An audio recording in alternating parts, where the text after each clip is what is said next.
Estás escuchando La Aventura de Viajar, el podcast de Yati Seguros.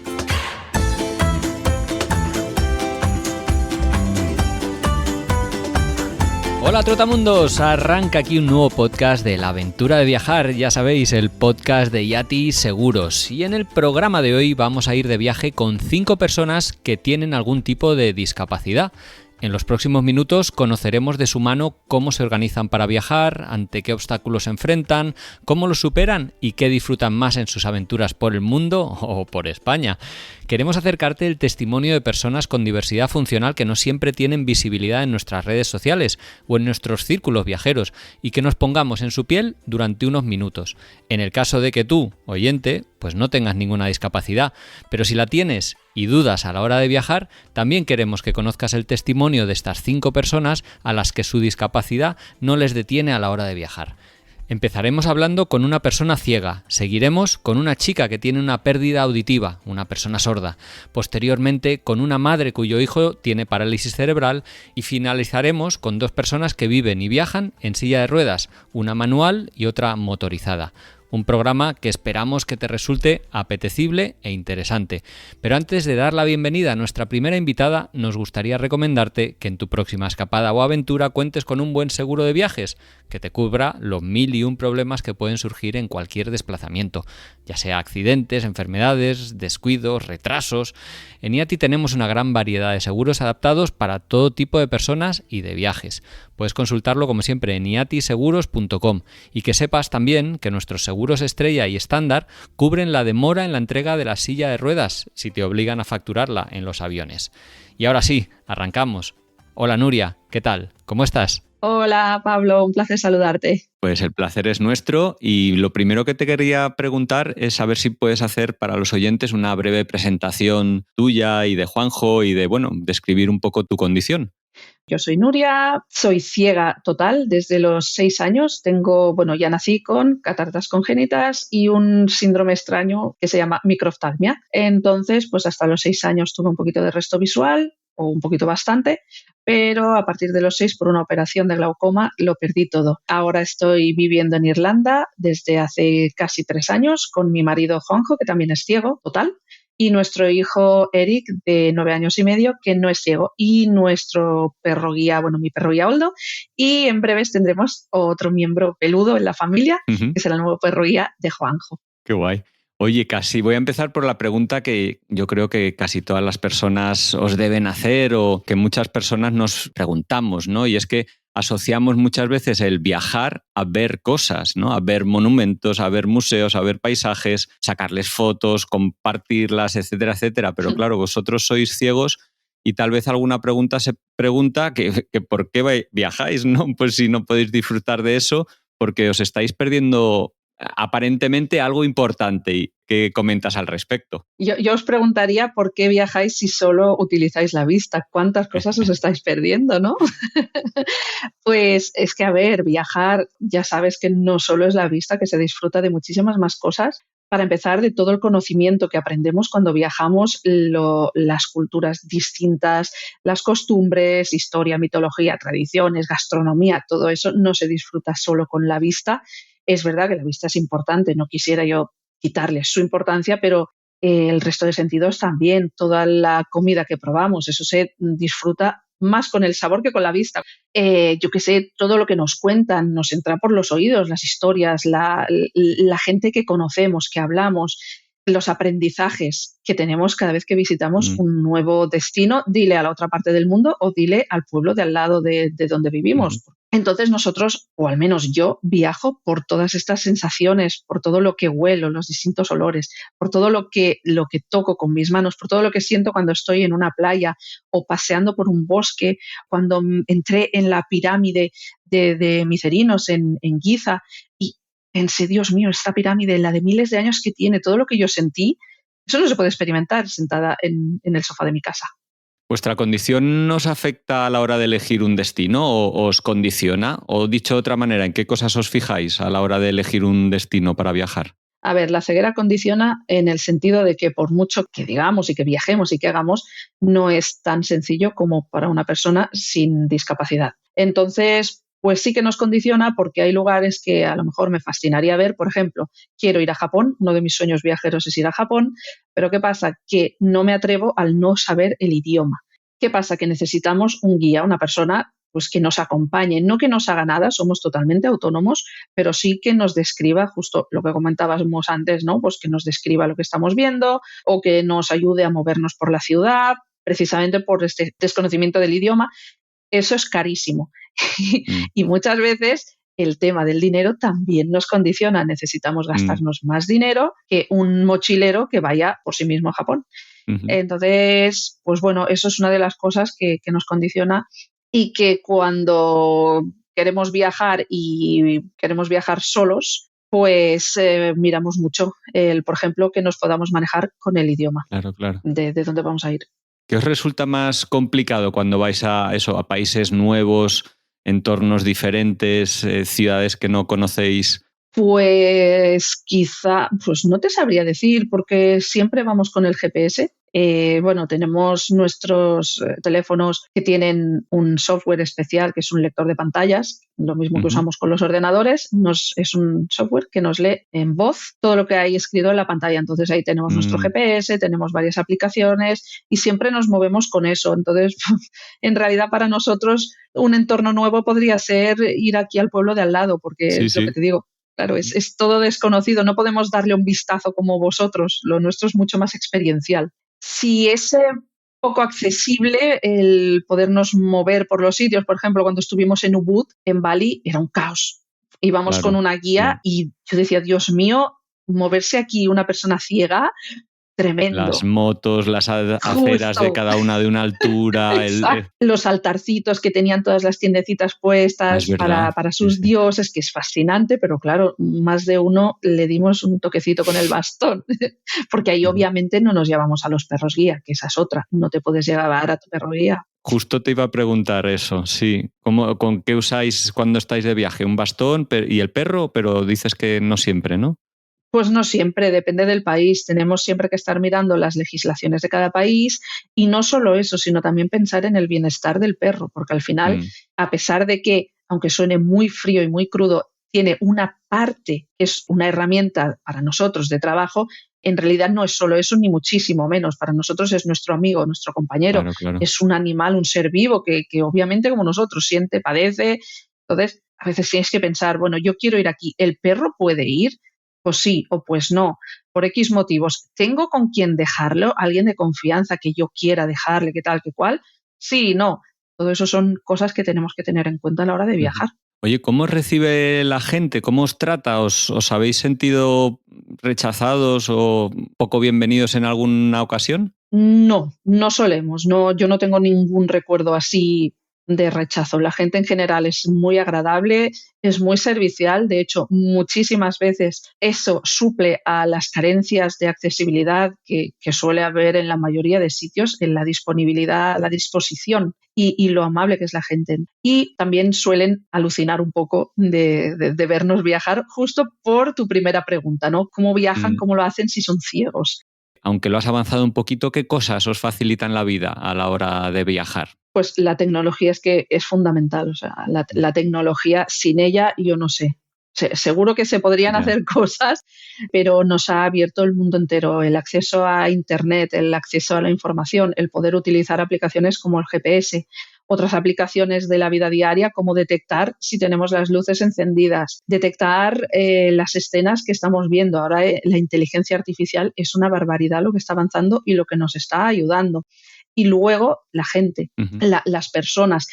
La formación, si hubiera más formación, sería maravilloso. Eso aún nos facilitaría más la vida. El formar a todo el mundo que se dedica de uno u otro modo al sector turístico, empezando por ejemplo, las páginas web, que anda que no buscamos ahí información de reservas de vuelos, de hoteles, los blogs de los viajeros, que ya hay muchos que describen sus fotos, tal, hasta la gente que se dedica a la hostelería, al turismo en sí, hoteles, monumentos, atracciones turísticas, que ponen QRs, que ponen textos en braille, maquetas para que las podamos tocar.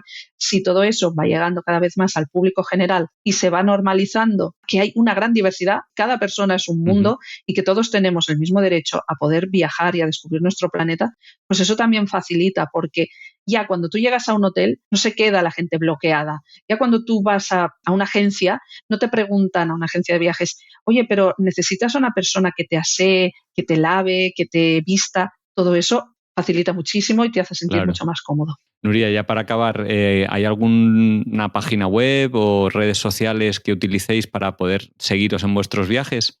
Soy Six Sense Travel y tengo el blog www.sixsense.travel y luego en todas las redes me podéis encontrar en YouTube, TikTok, Instagram, pues lo mismo. Six Sense Travel, todo junto, y que encantada de que os paséis a echar un vistazo. Muchísimas gracias, Nuria, ha sido un placer. Igualmente, un abrazo.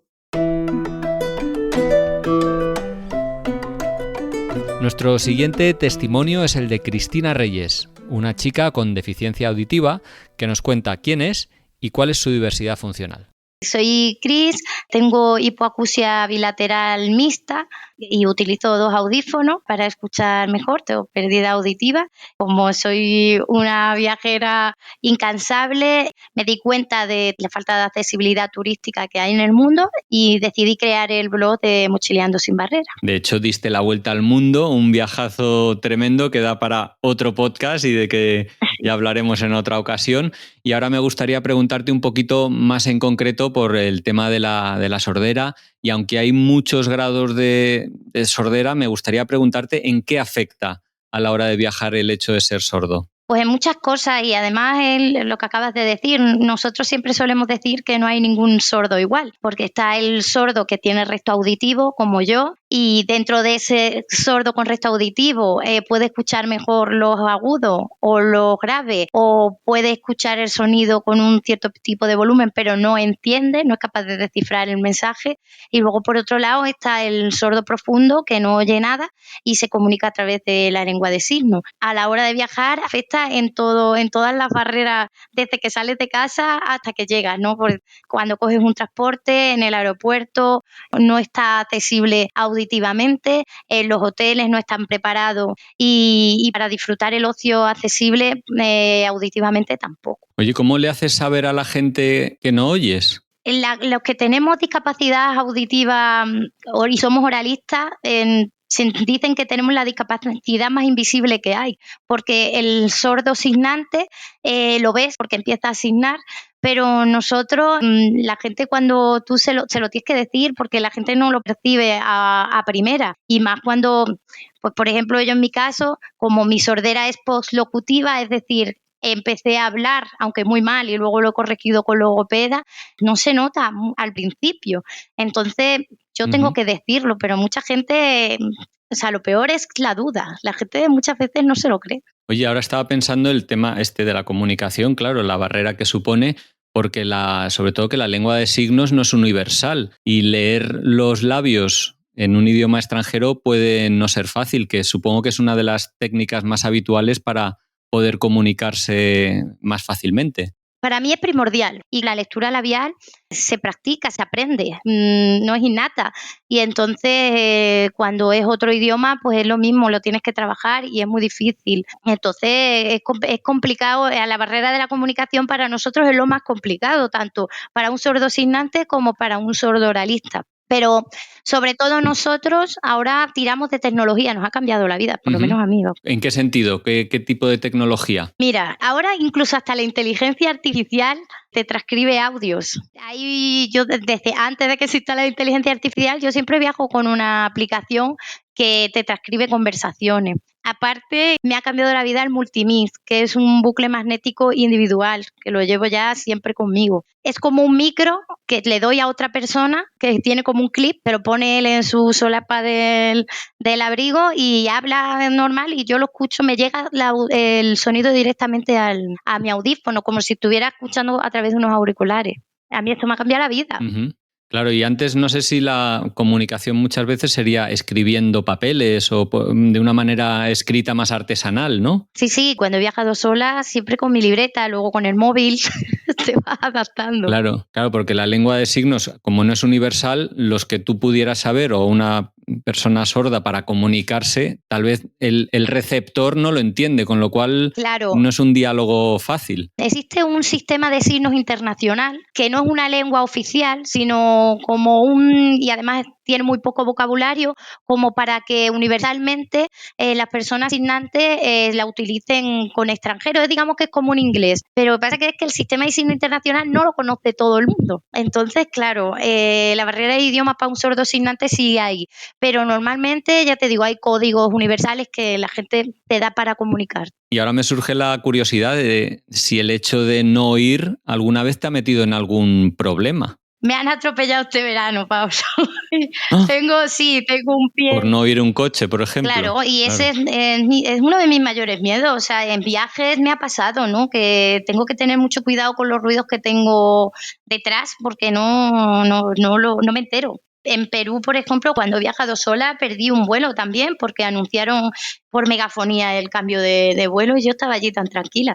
Claro, si la gente no sabe que tú no oyes bien, tampoco te van a buscar para avisarte, ¿no? Porque no hay ningún ningún símbolo como identificativo, así como a un ciego tal vez le reconozcas por el palo blanco. Eso es. Las personas sordas pues no...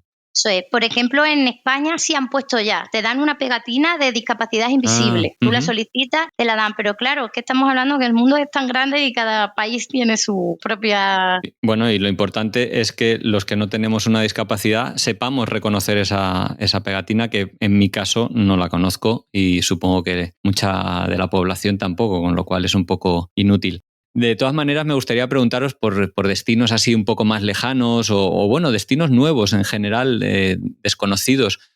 ¿Hay algo que os resulte especialmente complicado? A mí, claro, yo ya sé lo que tengo que hacer porque yo viajo con mi reloj despertador, por ejemplo, que vibra y tiene luces, ¿sabes? Porque claro, lo necesita, viajo con mi multimí, viajo con un montón de aplicaciones que ya conozco. Entonces, yo entiendo que hay mucha gente que tiene todavía ese miedo a decir, es que aquí no sé lo que me voy a encontrar. Pues Cristina, muchísimas gracias por tu aporte en este podcast y me gustaría pedirte si nos podías indicar para alguien que quiera saber un poquito más de ti, ¿dónde puede leer de vuestros viajes? Sí, todo igual, Mochileando sin barrera, en el blog y en Instagram y en Facebook. Pues muchísimas gracias por tu tiempo. Un saludo. A ti, Pablo, gracias.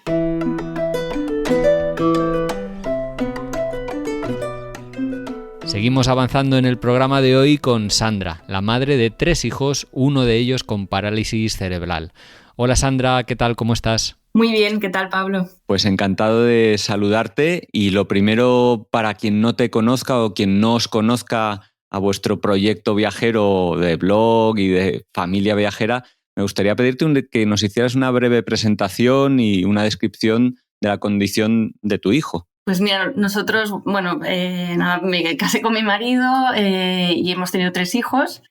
Ahora ya son mayores, que muchas veces la gente también, ¿no?, te habla de cómo es lo de viajar en familia, pero claro, yo les digo, ahora son mayores, pero llevan viajando desde que tenía 7 meses el mayor que cruzó el Atlántico. Hemos tenido 3, al principio el primero y segundo todo bien y el tercero pues parálisis cerebral por un tema que pasó en el hospital. Y nada, pues un condicionante más, ¿no?, de la vida que te pone pues más pruebas. Y al principio cuando pasó todo, pues no sabíamos si podíamos seguir viajando, si no, para nosotros siempre ha sido como una parte muy importante de nuestra vida. No queríamos dejarlo de hacer al tener niños y yo creo que fue otra prueba más de decir, vale, sois muy valientes, pero a ver ahora qué hacéis con esto, ¿no? Tienen discapacidad física, que va en silla de ruedas, 78% de discapacidad, y también cognitiva. Entonces, bueno, pues tenemos aquí el full equip que digo yo. Y bueno, pues el primer viaje que hicimos así largo con él fue a Japón, nos fuimos los 5. Hola. Sí. También pensando en un destino que nos ofreciera como un poco, yo te diría, organización, en el sentido de un país, ¿no?, pues que fuera todo como sencillo, en el sentido de, bueno, pues puntualidad, organización, que cualquier cosa pues era un país desarrollado y podíamos ir a un hospital. O sea, un poco ahí fue el motivo de elegir ese destino. Y a raíz de aquí pues hemos seguido viajando. La verdad que hemos intentado que pocas cosas nos frenaran. Evidentemente hay cosas que hay que hacer diferentes, pero bueno, ahí vamos. Esto de la parálisis cerebral, ¿cómo os condiciona o qué cosas os fijáis a la hora de elegir en esos destinos para viajar? Sobre todo cuando ha sido más pequeño. Ahora, claro, tiene 12 años, ¿no? Entonces, hasta hace relativamente poco, como 3, 4 años, te diría que nos condicionaba sobre todo en la parte física, porque mira, la cognitiva al final ya es un tema más de que la gente te mira más o te mira menos, ¿no? Pero eso también pasa aquí en Barcelona. Hasta ese momento, hasta hace 3 o 4 años, era como un bebé grande, yo siempre he dicho, ¿no? Entonces, no notábamos tanto el tema físico. Entonces, a nivel de barreras arquitectónicas, etcétera, podíamos salvarlas mejor pues con mochilas de porteo hasta cierta edad, después pues cargándolo para subir a un hotel que no tenga ascensor, ¿sabes? O sea, un poco así como que cuando es hasta bebé grande, esa parte la puedes suplir bastante entre unos y otros cargándolo a peso. Ahora ya la cosa empieza, claro, ya tiene más de 40 kilos y se nota cualquier esfuerzo, ¿no? De momento aún trampeamos. Tengo la suerte de que mi marido también pues, tiene un físico que puede cargar y de momento estamos en ese punto, pero sí que es algo que te vas planteando, ¿no? A futuro, ¿cómo haremos esto? Pero bueno, tenemos una silla de ruedas que es 4x4, que aquí no la venden, por ejemplo, tuvimos que comprarla en Inglaterra. Y eso también nos está ayudando a poder hacer actividades pues, al aire libre o trekkings que con una silla de ruedas urbana sería imposible. Es como un carrito de bebé grande que la puedes plegar. Entonces, por ese lado, salvamos bastantes barreras, porque al final uno carga al niño, el otro carga el carrito y ahora también ya con nuestros hijos que son más mayores, pues también nos ayudan en ese sentido, ¿no? Al final también cada uno va tomando más responsabilidades. Y esa parte, sobre todo, es la que yo te diría que es como más la incertidumbre, ¿no? De decir, voy y a ver qué me encuentro. Sobre todo también se nota mucho cuando un país es más desarrollado y otro menos. Entonces, esa parte yo creo que es la más importante. ¿Cómo recibe o os trata la gente de culturas diferentes? Pues mira, te diría que súper bien. La verdad que siempre es más, o sea, sobre todo en países asiáticos o así, muchas ganas de ayudar. Países árabes también, la gente como que intenta hacerte lo más fácil, ¿no? En plan, se desviven, intentar que no hagas colas, ¿sabes? O sea, como todo el mundo, esa voluntad de intentártelo hacer fácil. Cuando organizáis un viaje en el extranjero, ¿soléis alquilar un coche para tener más facilidad en los desplazamientos? Porque supongo que con una silla de ruedas así, en muchos aspectos o en muchos lugares puede ser un inconveniente. Sí, yo creo que es el tipo de viaje que para nosotros es más cómodo, porque al final es la forma de... con niños, ¿eh? O sea, ya no solo por un tema de discapacidad, ya cuando vas en familia y tal, cargas todas las maletas en el coche y la parte más así tipo road trip y tal es como el que es más fácil porque tienes más libertad y te organizas y no dependes esto de horarios de transporte público, de si va a tener, o sea, lo voy a tener que cargar para sentarlo en el asiento del autocar o va a caber la silla o no. Por ejemplo, a nivel de taxis, ¿no? Siempre tenemos que estar pidiendo un taxi más grande primero porque somos familia numerosa, que ya somos 5, pero además es que en el maletero pues tiene que caber las maletas, la silla y todo. Entonces, bueno, eso sí que es algo que quizá hay que tener más en cuenta. Sandra, ya para acabar, ¿dónde pueden nuestros oyentes saber un poquito más de vuestros viajes y de toda esta información que seguro que compartes en alguna web o redes sociales? Sí, nosotros desde el año 2012 que escribimos un blog que se llama My Family Passport y luego en Instagram somos donde estamos más activos ahora en redes y se llama igual My Family Passport y ahí estamos. Pues muchísimas gracias por tu tiempo. De nada. El cuarto testimonio es el de Kitty Garrido, un viajero que lo hace en silla de ruedas manual. Hola Kitty, ¿qué tal? ¿Cómo estás? Hola Pablo, bien, muy bien. Muchísimas gracias por tu tiempo y por contar con nosotros y contarnos la experiencia de cómo es viajar en silla de ruedas. Y me gustaría lo primero preguntarte que nos hicieras una breve presentación de tu persona y que nos hagas una descripción de tu condición. Pues mira, yo soy Kiti Garrido, soy una persona que voy en una silla de ruedas. Hace 20 años tuve un accidente y me trajo como compañera de viaje una silla de ruedas manual. Y con ella pues disfruto de este mundo que hay para ir por ahí para descubrir. Supongo que antes del accidente pues ya eras bastante viajero, te gustaba salir a recorrer España y el mundo. ¿Y cómo te ha afectado a la hora de elegir un destino el hecho de, a tener que tener en consideración esta discapacidad? Pues hombre, afecta bastante. Cierto es que en estos 20 últimos años ha cambiado mucho el tema de la accesibilidad y el tema del turismo, pero sí que afecta bastante. A ver, cualquier persona sin discapacidad cuando va a viajar elige un destino porque le gusta, porque le inspira algo y simplemente decide me voy a tal sitio y si no hay restricciones económicas o si las hay, te buscas en poco más de media hora, buscas un alojamiento, un avión o un tren, la manera de desplazarte y ya te has organizado un viaje. Nosotros lo tenemos desde ese punto de vista un poquito más complicado. Nosotros, aparte de que nos inspire el destino, lo que primero solemos buscar es una habitación donde alojarnos, una habitación que tenga un baño adaptado a nuestras circunstancias y a nuestras necesidades.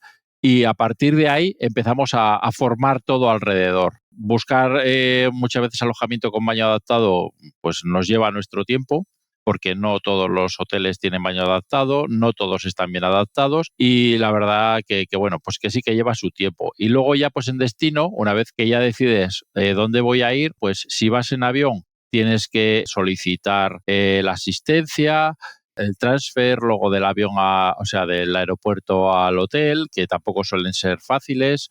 Tenemos ciertas pequeñas complicaciones que con ánimo y con ganas, la verdad es que se van salvando todas. ¿Has tenido que, por esto que dices, dejar de ir a algunos destinos que te apetecía? Dejar de ir, yo creo que no. A ver, cierto es que vas o más cómodo o menos cómodo. Lo que pasa es que cuando tienes muchas ganas, pues acabas yendo a todos. Ahora estaba pensando en los transportes públicos, el avión, pues el desplazamiento principal muchas veces que usamos para llegar a destinos lejanos, pero luego, claro, al llegar a una ciudad te tienes que enfrentar con otras barreras, ¿no? Y otras dificultades. ¿Cuáles son las más complicadas de sortear? Pues normalmente ya las barreras físicas en muchísimos sitios están ya salvadas. No están del todo, falta mucho. Sobre todo en ciudades grandes es más cómodo, ¿no?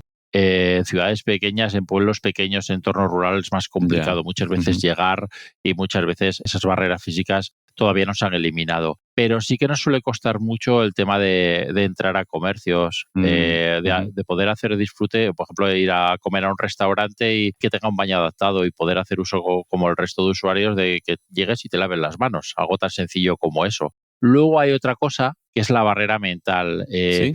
Muchas veces sí que sentimos que no nos saben tratar. O sea, que sí que eliminamos esos escalones o ponemos un ascensor o hacemos unas rampas, pero luego muchas veces pues notas que la gente se te queda mirando, pues notas pequeñas cositas que el camarero viene y pues eres el cliente fantasma, se dirige a la persona que está contigo y no a ti, o que tú pagas y que le devuelven los cambios en mi caso tengo suerte porque voy con mi mujer y se los devuelven a ella y vuelve todo a la misma casa, pero suele ocurrir cositas de estas. Yeah. Pero poco a poco sí que es cierto que se van salvando más. Oye, ahora viendo tu perfil en Instagram he visto que las sillas de ruedas se les puede incorporar como una especie de motor con manillar, ¿no? Para que no tengáis que hacer todo el esfuerzo en los brazos, que debía ser algo muy tedioso.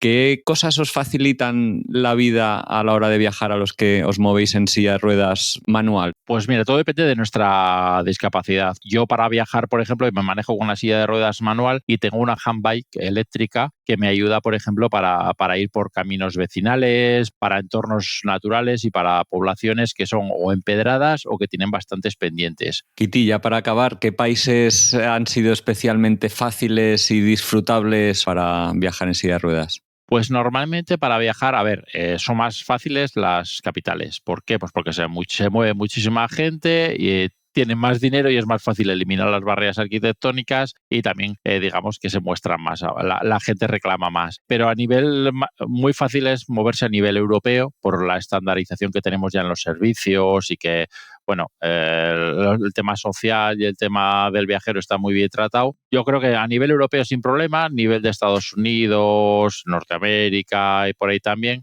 Yo creo que esos son los sitios más cómodos, más fáciles para moverse. Oye, ya para acabar, ¿dónde podemos leer más de ti? Aunque nos has mencionado la página web, ¿tenéis también redes sociales? ¿Dónde podemos buscar para seguiros? Podéis ver nuestros viajes en el blog, en sillerosviajeros.com. Pues también podéis vernos a través de Facebook o Instagram poniendo Silleros Viajeros y ahí nos encontráis seguro. Pues Kiti, muchísimas gracias por tu tiempo y tu colaboración en el podcast. Muchas gracias a ti, Pablo.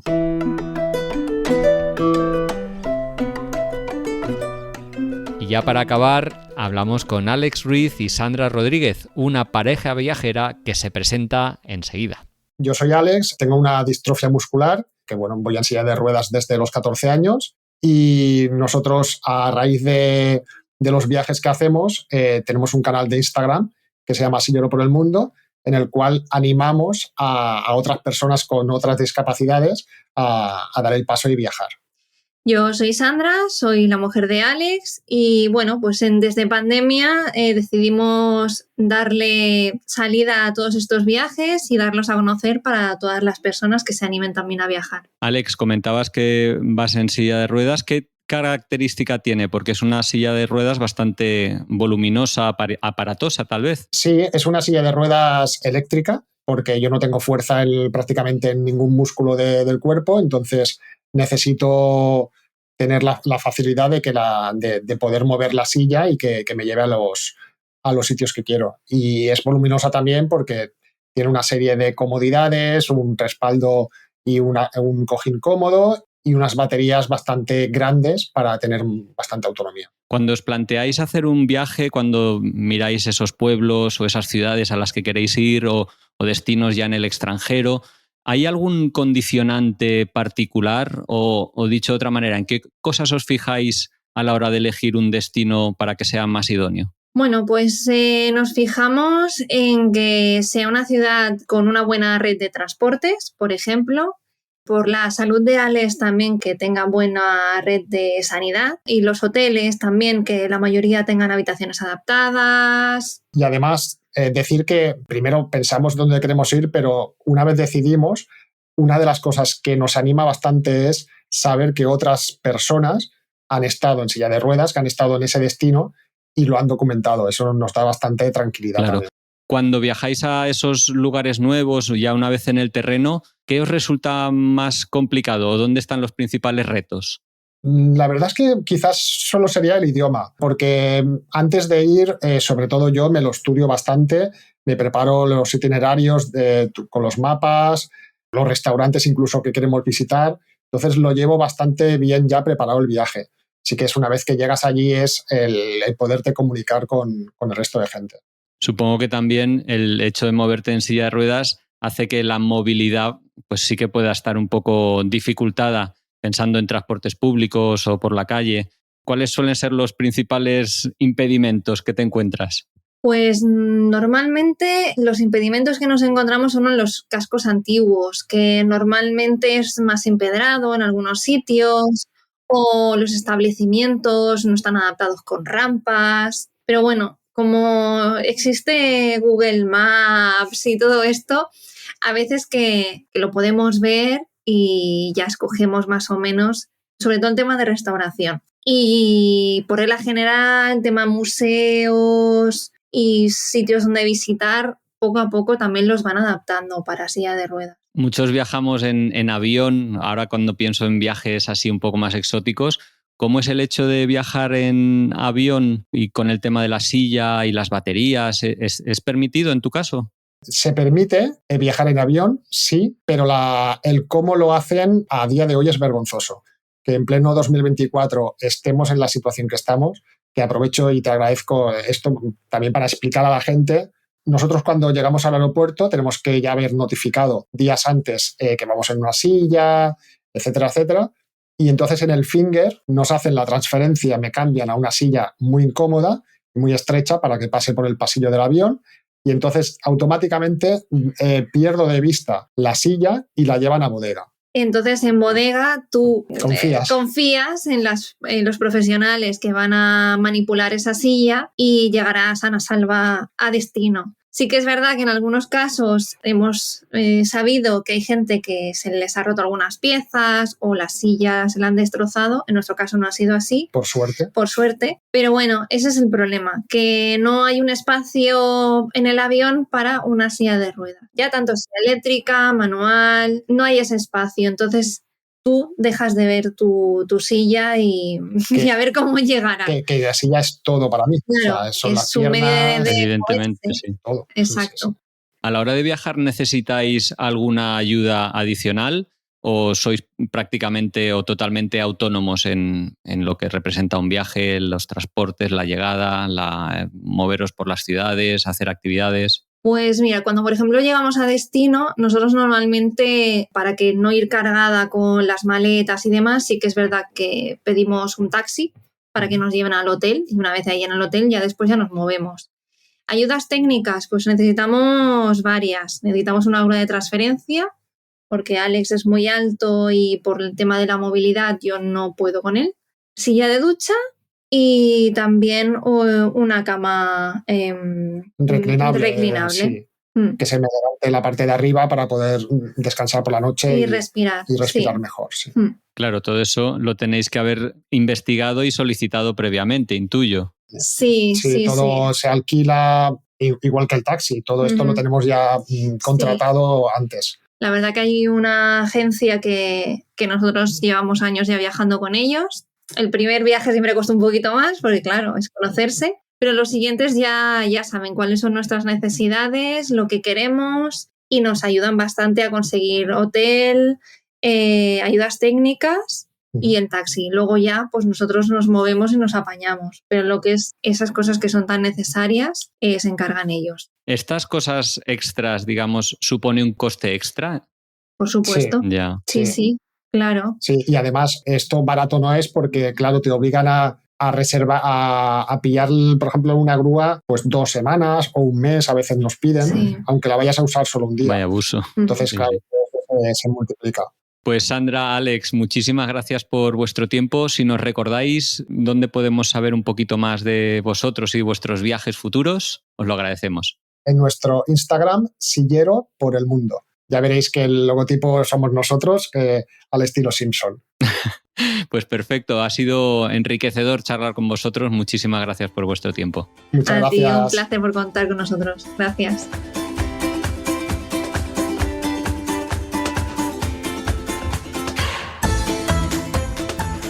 Y hasta aquí llega nuestro podcast de hoy, que ojalá te haya parecido interesante. Si es así, anímate a comentarlo en los comentarios, que puedes dejar en Spotify o en iVoox, o compártelo entre quienes creas que lo pueden disfrutar. Antes de despedirnos, nos gustaría recordarte la importancia que tiene viajar con un buen seguro de viajes que te cubra los 1001 problemas que pueden surgir en cualquier viaje. Todos nuestros seguros cubren atención médica, hospitalización por enfermedades más serias, repatriación si hiciera falta, o acompañamiento en caso de hospitalización, por ejemplo. Nuestro seguro más completo es el IATI Estrella, con gastos médicos de hasta 1 millón y los límites más elevados en todas las coberturas. Y el que tiene la mejor relación calidad-precio es el IATI estándar, con una cobertura de hasta 500.000 euros. Ambos, fíjate, incluyen la cobertura en caso de demora en la entrega de la silla de ruedas, hasta 350 euros. Es decir, que si tu silla de ruedas no puede viajar en cabina y tiene que ser facturada y la compañía aérea demora su entrega, te reembolsaremos el gasto de alquiler de otra silla de ruedas, hasta 350 euros, y eso sí, como siempre, presentando las facturas. También tenemos seguros pensando en las familias, en los que viajan en su camper o en autocaravana, los que hacen viajes largos, en los nómadas digitales y muchos otros seguros que podrás ver en la web iatiseguros.com. Y ya sabes que para cualquier cosa nos puedes encontrar en redes sociales como @iatiseguros o en iatiseguros.com. Un saludo y nos escuchamos en el siguiente programa.